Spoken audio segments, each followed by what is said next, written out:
बिस्मिल्लाहिर्रहमानिर्रहीम बिस्मिल्लाहिर्रहमानिर्रहीम। जी स्टूडेंट्स कैसे हैं स्टूडेंट। आज 7th क्लास की मैथमेटिक्स जिसमें यूनिट 1 की जो है मल्टीपल चॉइस एक्सरसाइज जो है वो करेंगे। बच्चे कुछ कह रहे थे सर MCQs की जो है वो समझ नहीं आ रही, तो वो भी आप जो है वो करवा दीजिएगा। तो मैंने कहा चलें हमारा जो अभी तक का जो लेक्चर है ना वो तीसरे यूनिट तक हो गया है, तो मैं आज इंशाल्लाह आपको जो है यूनिट 1 के जो है ना उसके MCQs करवाऊँगा। वो कहता है पहला A सेट दिया हुआ है, इधर B दिया हुआ है और कहता है A - B जो है वो बताएं क्या होगा। तो सिंपल सा देखिए, मैं अगर इधर सोल्व करके बताऊँ आपके कि A में मेरे पास उसने दिया हुआ है 1 2 3 100, ठीक है। और इसी तरह बी में उसने हमें दिया हुआ है और इवन नंबर दिए हुए हैं 2 4 6 और 100, ठीक हो गया। इसको ना वो कहता है कि A - B करें और बताएं क्या आंसर आता है। तो A में मेरे पास देखें 1 है और B में मेरे पास देखें 2, ठीक है। और ये 2 फिर इसके बाद ये 3 आया, 3 के बाद फिर से इधर 4 आ जाएगा, ठीक है। तो गौर करें, जो माइनस का मतलब ये होता है कि जो सेम रकमें हैं 2 में से -2 हो जाना है, 0 आ जाना है। इसी तरह 4 में से 4 माइनस हो जाना है तो 0 आ जाना है, ठीक है ना। तो इसलिए हम 2 4 6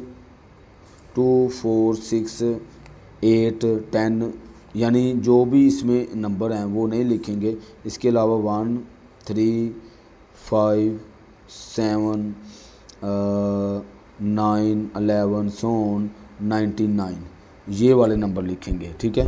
तो इसमें देखें हमारे पास जो पहला पार्ट है यानी कि इसमें A वाला जो है ना ये हम टिक कर देंगे, 1 3 5 7 9 11 ये वाला टिक कर देंगे। ये देखें टिक किया हुआ मैंने। What does the rectangular reason in Venn diagram represent. वो कहता है ये बताएं कि रेक्टेंगुलर जो रीजन होती है यानी जो रेक्टेंगुलर शेप होती है उसमें वेन डायग्राम की उसमें जो है क्या हम जो है वो लिखते हैं, तो यहाँ रिप्रेजेंट कैसे करते हैं। तो इसमें से कौन सा है कि U है, A यूनियन B है या A इंटरसेक्शन B है या A - B। तो U होता है, जैसे कि यहाँ पे देखें एक शेप हमारी बनी हुई है ये वाली, तो देखें ये रेक्टेंगुलर है, ठीक है। आपको पता है वेन डायग्राम जो है वो रेक्टेंगल जो है वो वेन डायग्राम होती है, रेक्टेंगल में जो बनती है। इसमें ये देखें U शो किया हुआ है, तो इसलिए हम जो है इसके ऊपर U को जो है वो टिक करेंगे, ठीक हो गया।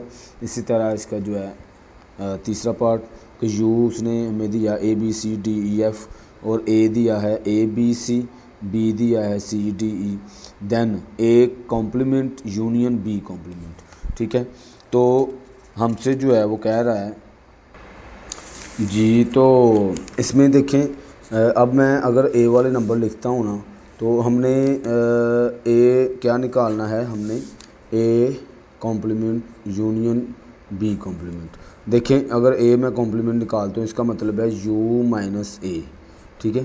तो U की वैल्यू मेरे पास है A B C D E और F, ठीक है, F तक है।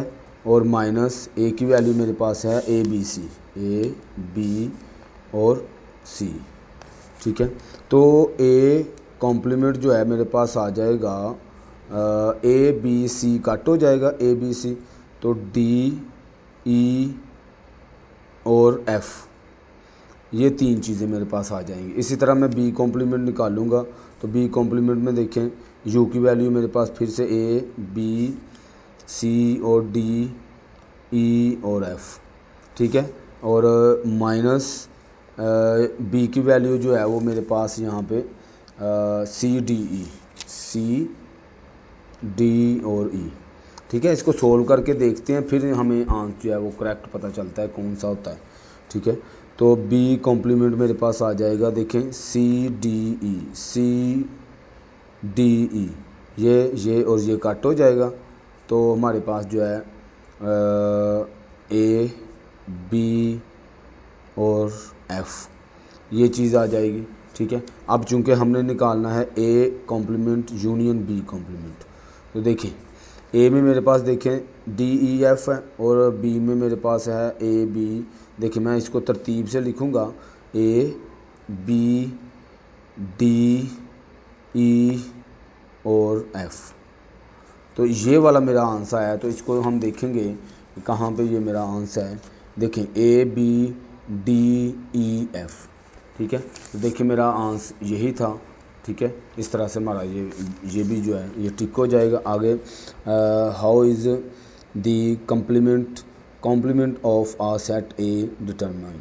अब वो कहता है कि ए कॉम्प्लीमेंट का जो, ये देखिए मैंने ए कॉम्प्लीमेंट लिखा ना, तो इसका फार्मूला जो होता है मेरे पास u माइनस ए होता है, u माइनस ए।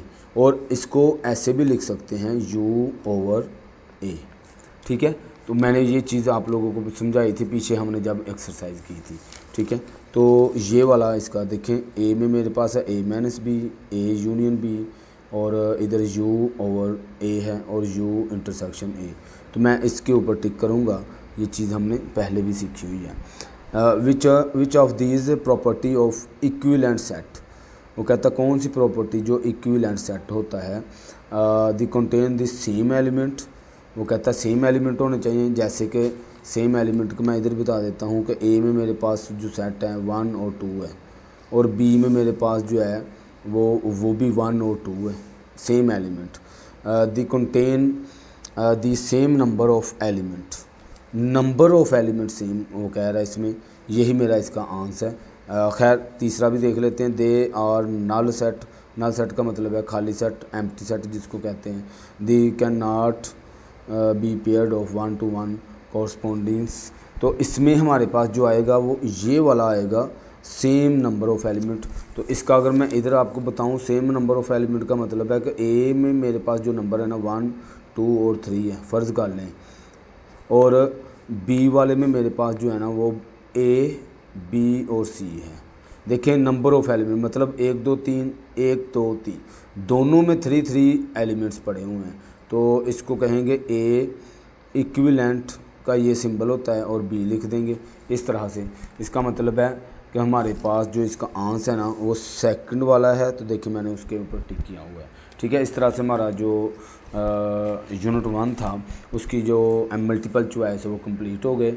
इंशाल्लाह नेक्स्ट वीडियो में एक्सरसाइज 2 के जो है MCQs करेंगे, ठीक है जी।